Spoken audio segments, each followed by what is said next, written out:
Are you okay? I don't know. Your ship is amazing, and your crew's been really great to me, especially your chief engineer. But I just sort of feel out of place. The Normandy runs so smooth it feels like we're not even moving, and the engines are so quiet. How do you sleep at night?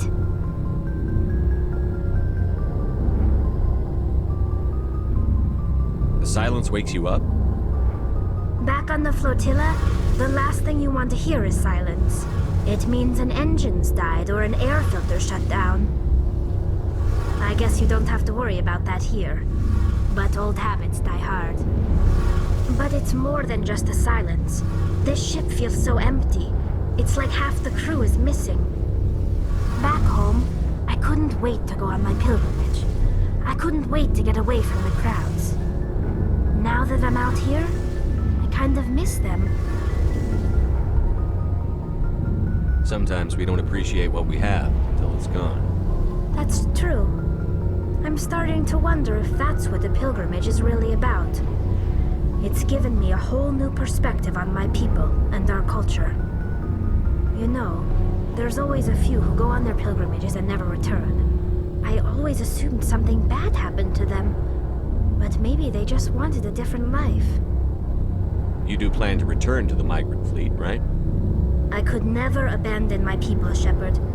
I will go back eventually, but we have to stop Saren first. Otherwise, I might not have a home to go back to.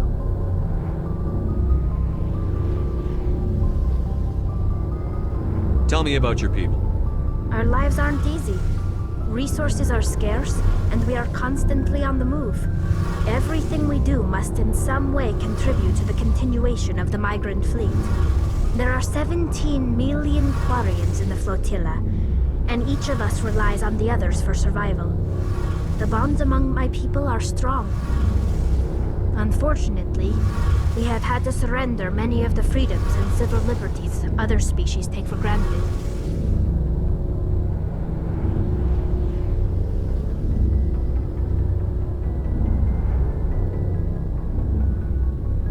What kind of freedoms? Well, it's illegal for parents to have more than one child. If our population grows too much, it would strain our resources to their breaking point. Of course, we also can't allow our numbers to become too few. If our population is in decline, the rule against single births is temporarily repealed.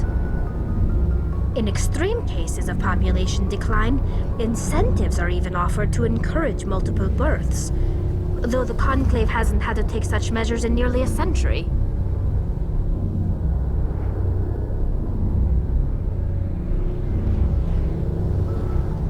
That's your government. The Conclave is our civilian branch of government. Each ship can elect a representative to serve on the Conclave and make decisions that affect the fleet as a whole. On matters that affect an individual ship, however, the captain has the final say. It's a tradition that dates back to the early days, when the fleet was governed by martial law. Fortunately, most captains nowadays are smart enough to have an elected council from their crew to give them advice and guidance. So the ultimate power rests with elected officials. In practice, the Conclave and the respective council for each ship tend to set the rules that govern our daily lives. But in theory, we are still under military jurisdiction. The 5 top-ranking military officials in the fleet serve on the Admiralty Board. These 5 have the power to overrule any decision by the Conclave in case of emergency. To do so requires unanimous agreement among the Admiralty, and they can only do this once. After that, the entire board must resign their posts.